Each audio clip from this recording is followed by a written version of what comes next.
Akkam nagaa keessanii kabajamtootaa fi jaalattoota ispoortii kun qophii ispoortiitii burqaa istiidiyoo kanaan isin dhiyeessu Jeesmiinii taphaarra eegamaa keessaa Manchester United fi Tottenham har'a dirree Tottenham irratti sa'aatii 1:00 irratti waliin taphatu.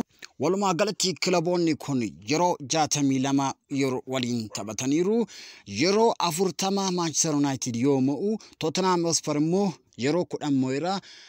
Walqixa tambaan immoo yeroo 12 taphoota hanga ammaatti Premier League Ingiliz irratti waliin wal qunnaman 56 yoo ta'u Manchester United 35 injifatu, Tottenham immoo yeroo 10 injifateera.